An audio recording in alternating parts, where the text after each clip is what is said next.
Приветствуем наших подписчиков и гостей канала Эзотерика для тебя, друзья. Мы вас всех приветствуем в изобилии и достатке.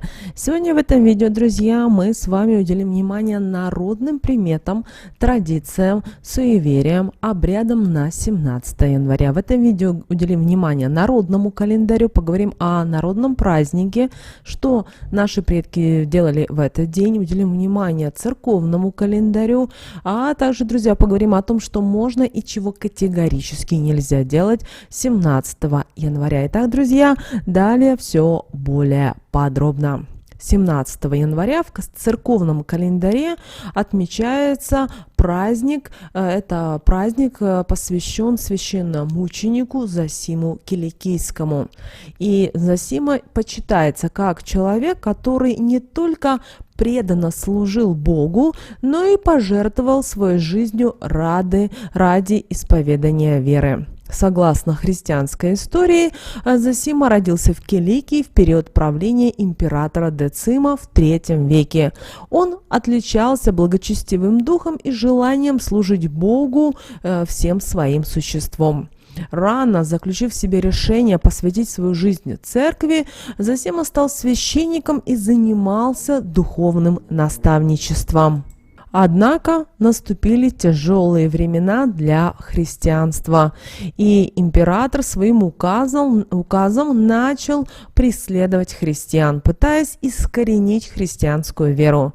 Зосима не смог пройти мимо страданий своих собратьев и сестер. Он стал открыто проповедовать и исповедовать свою веру, что, естественно, привлекло на себя внимание властей. Император, узнав о неподдающемся запугиванию священнике, решил применить к нему наиболее жестокие меры. Зосиму подвергли мучениям, пытали убедить его отречься от веры, однако он оставался неотступным. Не выдержав терзаний, Зосима был приговорен к смерти и был казнен 17 января. Священномученик Зосима Киликийский стал символом противостояния веры и злодейством того времени. Его стойкость и преданность принципам христианства воодушевляют многих верующих сегодня.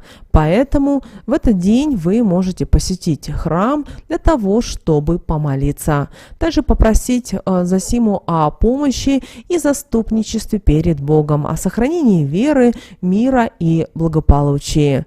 И этот день стал святым и особенным для тех, кто искренне верит и стремится следовать Божьим законам.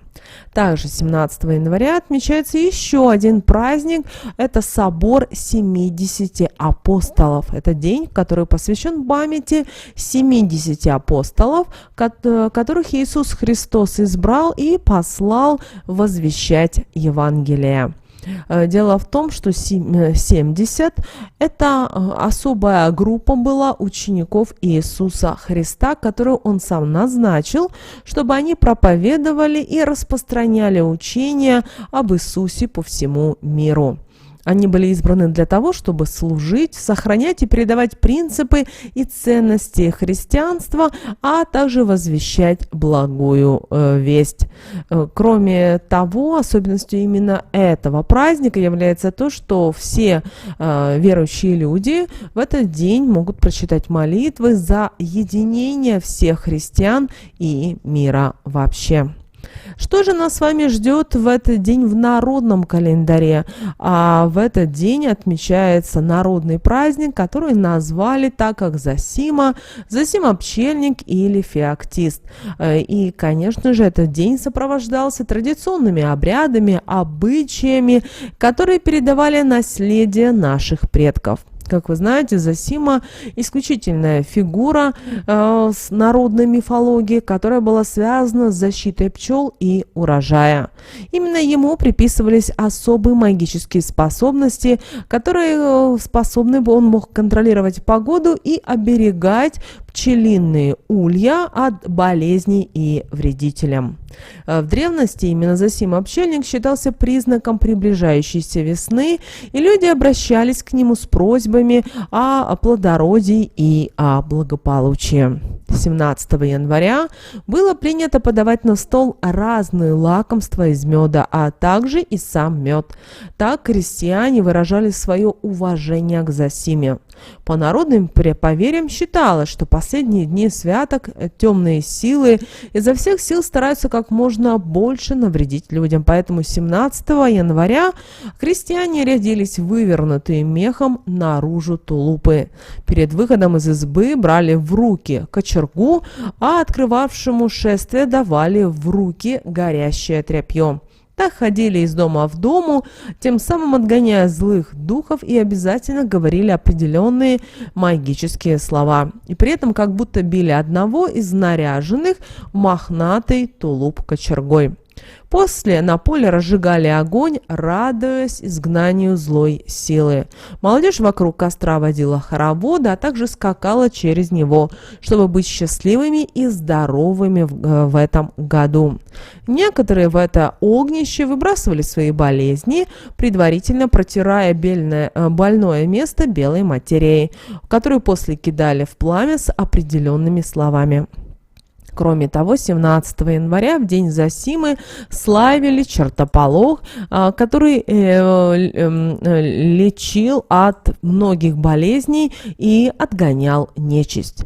Его за неделю до Зосимого дня клали под подушку в углы птичника и в хлеб, а именно 17 января доставали и несли знахарям, чтобы те особенным образом его сварили, добавляя воск и ладан, а после вернули в качестве амулета. Такой оберег из чертополоха далее прятали в ладанку. Также чертополоховый цветок было принято зашивать в ворот тому, кто собирался в дальнюю дорогу. По народной примете тогда его черти с пути не сведут, и никто порчу на него не наведет. Существовал и обряд, благодаря которому 17 января можно было выгнать из дома злыдней, вводящих человека в грех. Поутру кто-либо, живущий в этом доме, брал в руки икону с изображением Иисуса Христа и обходил жилье обязательно по часовой стрелке, читая молитву «Отче наш».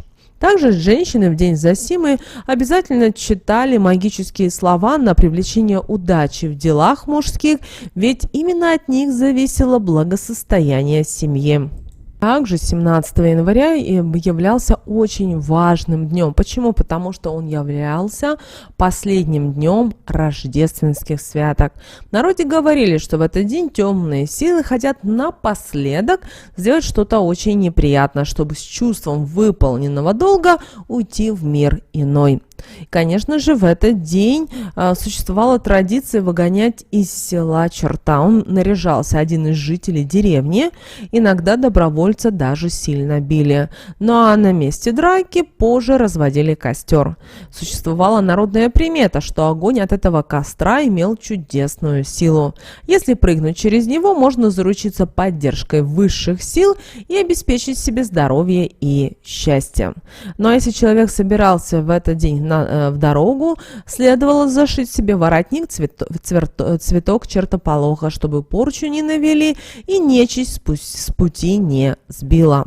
Также ночью следует загадать желание выйти на улицу. Если ковш большой медведицы окажется справа от вас, то знайте, что желание ваше сбудется. Если по правую сторону окажется Млечный Путь, девушка в ближайший год не выйдет замуж. А вот люди, рожденные 17 января, обладают особым обаянием и уникальной интеллектуальной силой. У них присутствует непреодолимая жажда знаний и стремление к самосовершенствованию.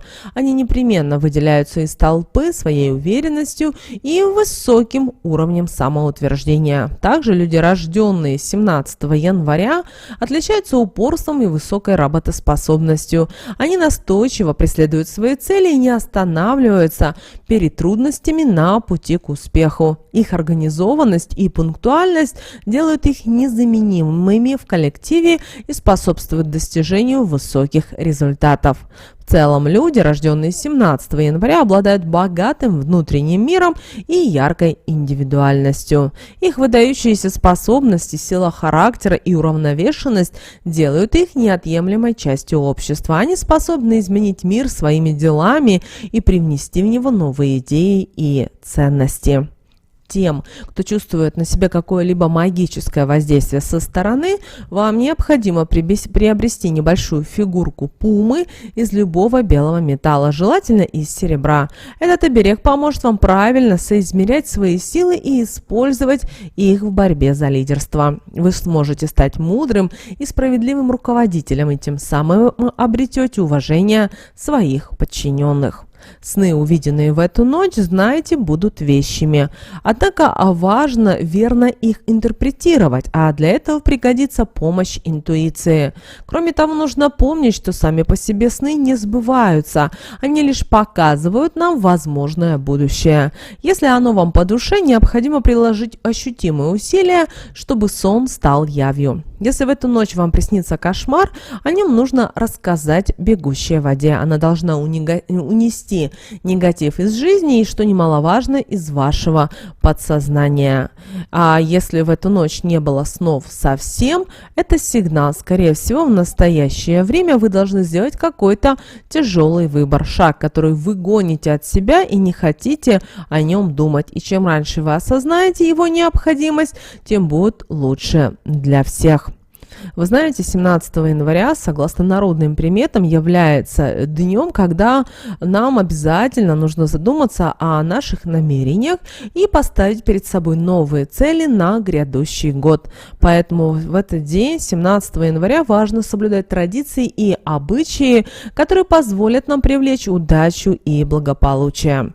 Первым делом, что нужно сделать 17 января, это необходимо провести очистительные практики для того, чтобы избавиться от старых негативных энергий и открыть для себя новые возможности. Поэтому сегодня постарайтесь сделать домашнюю уборку, вымыть полы и вынесите ненужные вещи из дома, тем самым освободив место для нового. Кроме того, в этот день вы можете провести один из старых народных обрядов, связанных с этим днем. Заключается он в том, чтобы написать на бумаге все свои негативные мысли, проблемы, а затем сжечь эту бумагу. Таким образом, вы избавитесь от всех негативных эмоций и дадите себе возможность начать все с чистого листа. Также очень важно 17 января быть внимательным к своим близким и поддерживать с ним теплые отношения. Дело в том, что друзья, семья играют важную роль в нашей жизни. И именно этот день отличное время, чтобы выразить им свою любовь и благодарность. Например, можно для них приготовить вкусный ужин или просто посвятить этот день общению и заботе. Кроме того, хорошо в этот день посещать церковь. Дело в том, что праздник Засимья-Пчельника является своеобразной благодатной защитой для всех пчел, поэтому вы в этот день можете посетить церковь и помолиться о благополучии и о успехе. Также в этот день хорошо окроплять улья святой водичкой, если, конечно же, у вас имеются пчелы. Дело в том, что именно эта практика принесет счастье и процветание вам, ну и, конечно же, ваши пчелки не будут болеть, а на пасеке будет все прекрасно. Также обязательно в этот день приготовьте какие-то вкусности, сладости на основе меда и пчелиных продуктов для того, чтобы привлечь удачу и благополучие для себя и своей семьи. Ну и, конечно же, в этот день хорошо делать такое как понимание, как поклонение природе. Поэтому постарайтесь сегодня провести время на природе, обнять деревья, посмотреть на природу. Да, зима, да, холода, да, снег, но все равно же хотя бы остановитесь на пару минут и посмотрите на мир другими глазами. Что же нельзя было делать 17 января по народным приметам? Вы знаете, на 17 января, в день Засимы, нельзя выходить из дома было без оберега, который обычно делали из чертополоха, главного защитника от злых духов. духов. Дело в том, что в последние святочные дни нечисть особенно активна и может сильно навредить тому, кто игнорирует данный запрет и не носит ладанку с чертополохом на одной нити с нательным крестиком. Также в этот день запрещалось в вечернее время ходить в гости, пока не будет проведен особенный обряд изгнания черта. Для его проведения наряжались в вывернутую наизнанку тулупы и брали в руки ухваты, кочерги, которыми били мужика, заранее выбранного на роль беса, чтобы он не сбросил тулуп, чтобы после вернуться к ряженым в человеческом виде. Считалось, что после такого обряда злые силы побоятся вредить вышедшим в темное время суток на улицу. Нельзя, чтобы 17 января на столе отсутствовал мед, поскольку Зосима, которого на Руси считали покровителем пчел, мог разгневаться и наказать нарушителя, наслав на него болезни и неприятности. Если в день Зосимы дует сильный ветер, нельзя выходить из дома, поскольку вихрь в этот день появляется, когда венчается черт с ведьмой. Если же нужно срочно попасть на улицу, следует взять с собой нож, который кинуть в центр вихря. Тогда нечисть не сможет вам навредить. Также в этот день нельзя пить спиртные напитки, а после выходить на улицу. Считается, что темные силы могут захватить разум выпившего и подтолкнуть человека даже на какое-то преступление. Вот такие, друзья, народные приметы, традиции, обряды этого дня. Прямо сейчас ставьте лайк этому видео. Ну а если вы хотите поблагодарить нас за видео, за информацию, то вы благодарность можете выразить по ссылке с помощью доната. Ссылка в описании, друзья, будет к этому видео. Любая сумма для нас будет очень приятна. Благодарим вас всех за поддержку нашего канала, нашей команды. Для нас это очень важно. Друзья, прямо сейчас на экране вы видите два всплывающих окна. Это следующее рекомендованное видео для вас. Нажимайте на то видео, которое вам на интуитивном уровне понравилось больше, и смотрите, друзья. Всех вам мыслимых и немыслимых благ. Услышимся в следующем видео.